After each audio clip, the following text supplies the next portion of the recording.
Something really cool that I learned about my family recently is I have always loved horses, and I think it's because I was like bucked off when I was really little and I didn't understand why.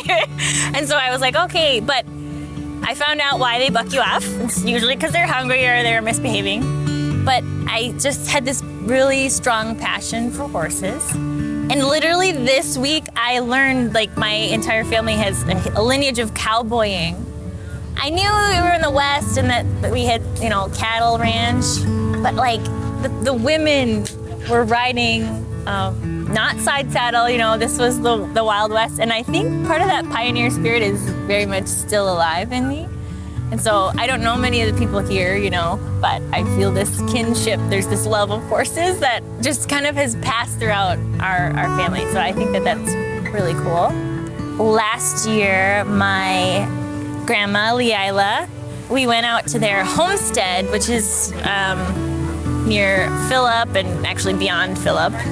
And it just put a place to all these stories I'd heard of my grandma growing up without electricity and these claim shacks that they had to sit in for a set period of time to get the land, and like the blizzards that they'd have that people would like die in because they were going from one place and they got caught in the middle and they couldn't make it home in time, and how kind of predominant that was. And it's really cool to learn all this stuff about your family. Really seeing the physical place and hearing the stories are just kind of joined everything together for me. So I wish I'd known my great-grandfather and grandmother, Brainerd and Lena, but they're alive in the people here, and that's what's important, I guess.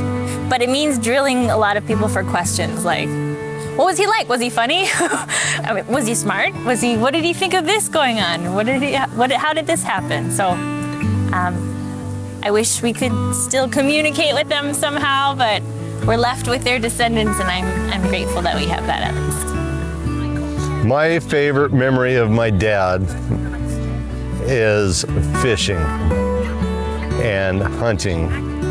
And he was a great father, and he taught me a lot about being a gentleman and doing what was right. And a lot of history about his dad, and he was just a wonderful man. Magnus Poste, miss him dearly. Hi, my name is Ross Poste. My dad was Magnus Donald Poste. He was a great man, but honestly, in a situation like this today, he would have rather been out mowing the field than spending time with a lot of people, because he always had something to do. He was always busy doing other things. And he and I built a house together. I remember this is in Wyoming where the wind constantly blows. And I would chase the insulation to this house for miles, bring it back to the house until it was finally ready to be installed. But he was a man that would do things on his own before he'd ask for help. And by that point, it was always too late. But so I helped him hang sheetrock, and of course we did the insulation and everything else. One of my fondest memories of him is he was such a practical joker that he had tricks to this day. I don't know how he did it. One of them in particular was a rope trick. He'd tie it or cut it, tie it together, and then all of a sudden it was all one piece again. And he had this match flicking trick where the head of the match would snap off from a invisible string or something. But he was always doing that. And the thing I remember most about him was he liked to get away. Like my brother said, he liked to go fishing and camping and other things like that. But when we lived outside of Rapid City one Christmas, we hiked up into the hills. I don't even know if it was legal, but he took me and him up in the hills, and he cut down a Christmas tree, and we drug it back across to the house. And I'll never forget that. And he was a great man.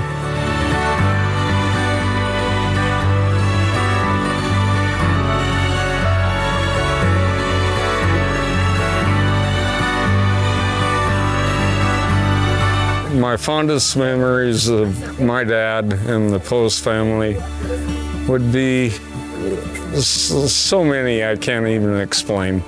My dad was such a wonderful man. My brothers were awesome. My fondest memories of my dad are how wonderful and loving he was. He raised some awesome kids. And I miss him and I miss my sister. But I am so thankful that we had that life together. And God bless you. And look at the camera. God bless you. So I'm Dawson. My father is Weston Poste. So my grandfather was Don. He passed away when I was 8 years old. But one of my favorite memories of him was one morning, Christmas morning, he got a brand new riding lawnmower and there was snow on the ground and he went and mowed the snow. And that's one of my favorite memories of him in Riverton, Wyoming. You know that in 52 years, I don't ever remember Magnus, my dear husband, ever saying an unkind word. And we really never had a fight because if we had a disagreement, he'd just walk off whistling and I would stand there being mad. So, and then it was over with. But we never had really serious fights. No? Just good memories. I've got a story to share about my father, Max Poste. There was a time when we were moving from a Faro place that we lived on up to the property owned north of there. And to make it more livable, he moved the garage that was there and put it up on cinder blocks to actually give it more of a height in the walls. Well, he put in a potbelly stove for heat inside the garage. And the garage had this sliding garage door, and it was about 1.5 feet, 2 feet of snow outside. So he lit a fire in the wood stove to put heat in the garage, and he was then sorting and cleaning out stuff we had moved from the Faro place. One of them was a bolt box that was adjacent to some granaries we had at the old garage, and they were filled with chaff and dust. So he wanted to clean them out, and he didn't have an air compressor. So he decided to use the pressurized propane to blow the dust out of the bins. And he's blowing the dust out, and pretty soon the potbelly stove starts going rattle, rattle, rattle, rattle, rattle, and boom! And it blew the garage door about 1.5 feet out into the snow and took all his eyebrows, and he didn't do that again. And I'll actually have a story about my mother too, where we were on the Faro place and we had the horses tethered on ropes outside of the barn. And she went to bring these horses in for the night, I believe it was, or we were going and we didn't want to leave them out on the rope. And the one horse actually took off one way and got the rope around her leg, and it really damaged her calf muscle for the longest of time, and it was kind of a scary thing.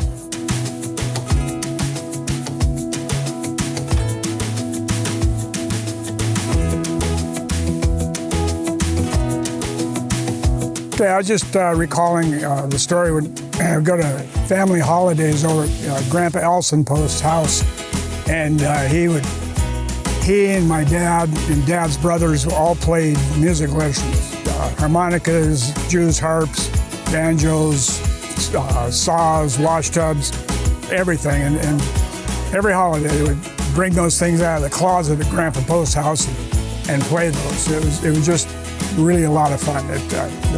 They'd get the family, the kids involved and stuff, and we were all little. It was just fun. Hi, I'm Diane Amundsen. I am the daughter of Leila Post.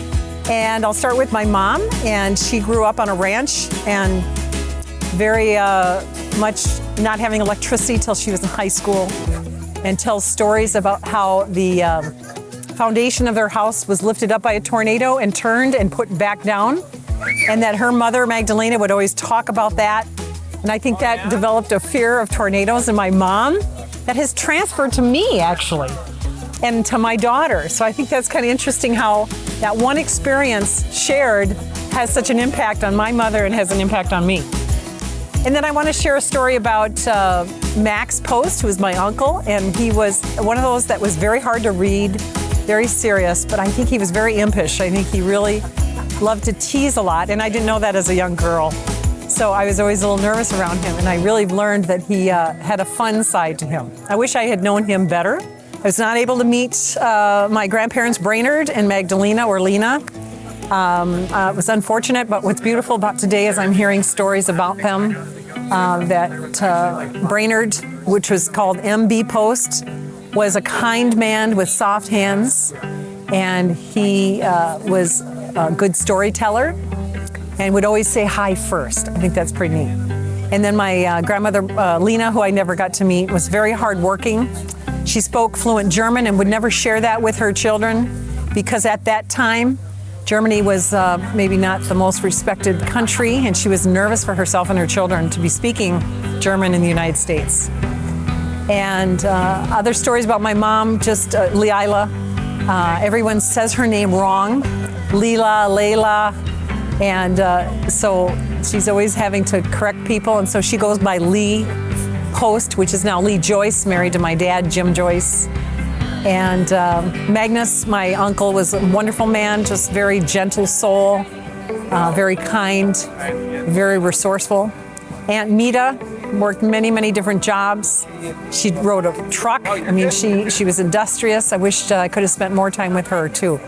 So the Brainerd family, I know the best. Don't know any in the Allison family, and wish I had known the Herman family. But so happy to be here and to get to connect with the relatives. Okay, I'm the grandson of Teresa Post Dean. She was a very nice lady. I knew her brother Brainerd, and he was a very nice man. I really enjoyed the two of them. Hi, I live in Utah. My grandfather is Alson Bailey Post, and he married Grace DeVere Graham. You can see in the picture here, the old people. They left South Dakota in the 30s and moved west. They went to Idaho first, and then they moved on to Washington State, which they thought was just the most beautiful place, and that's where they lived the rest of their lives.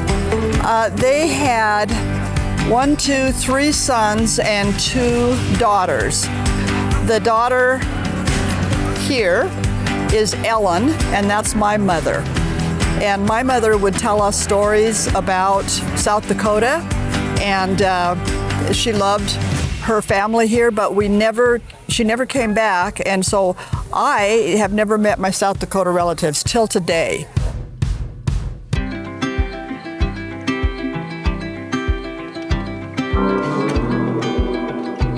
Well, I am Joanne Post, and my dad is Ellsworth Post, and his father, my grandfather, is Alson Post, and my dad used to live out here, and for the fun of it, he used to shoot prairie dogs, and when he went into the Army, they got wind of his shooting skills, and he was requested or invited to come to West Point, and he taught sharpshooting to the Army, or to the soldiers.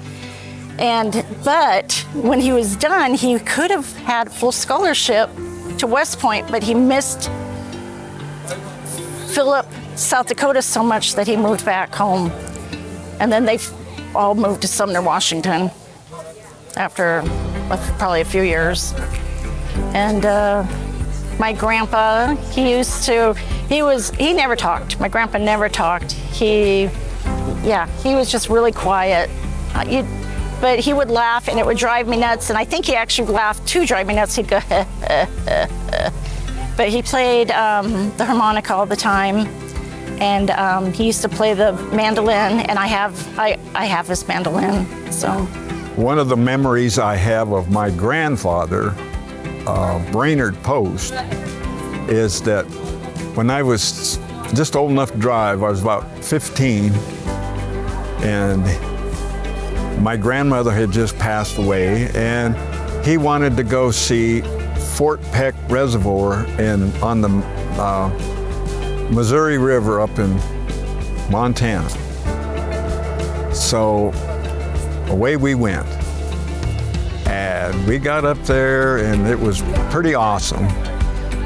But we got to see Fort Peck. It was the largest earth-filled dam for quite a while. And so anyway, we saw that. And then on the way back, we went to an old friend that lived in Miles City, Montana, and we visited with him, and he took us out and showed his cattle ranch, and that water was running off of the coal fields, and it was just black, with coal, and the cattle just loved it. Then we had dinner. It was getting close to better make a motel room. So he wanted to stay at the Miles City Hotel. And this was a cowboy hotel, old one. And we got a room and went up there. We got to looking around up in the ceiling. Here's some bullet holes in the ceiling. And I don't know, I guess cowboys got drunk and were shooting the crawdads, or not crawdads, but silverfish or whatever, Anyway, and it was an interesting time because he was an old-time cowboy, and he was the last of the 1902 cowboys that made the last roundup on the on the White River Indian Reservation, and he would tell stories about living with the Indians in the day. And then for a long time, they had reunions of the old guys once a year, A few of them more would die, And that was a long time ago, Anyway, that's one of the fondest memories I have of my granddad, because him and I had a kind of a rapport that grandsons and grandpas would love to have, And anyway, it was, he told about old times. That was my interest. My name is Leila Post Joyce, and my parents were Brainerd and Lena Post. And I was the 7th child. They had 8 children. And my dad was kind of a gentle soul. In his early life, he was a cowboy. He was in the 1902 roundup in South Dakota. My mom immigrated from Russia. She was of German-Russian origin. And they met, I think, in Pedro, South Dakota. There was a post office down there in those days. And my dad would bring things from Fort Pierre. He was with a wagon train, more or less, because there wasn't a bridge over the Missouri River at that time. So he would drive to Fort Pierre and pick things up and bring them back to country stores along the way. So they were married in 1914, and I came along in 1937, sort of toward the end of the Great Depression. And I know times were really hard in South Dakota then. There was grasshoppers, and there was lots of dirt blowing around.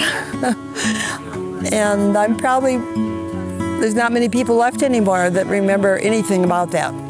I just remember the fact that the grasshoppers were eating my mom's tablecloth or clothes that were on the line.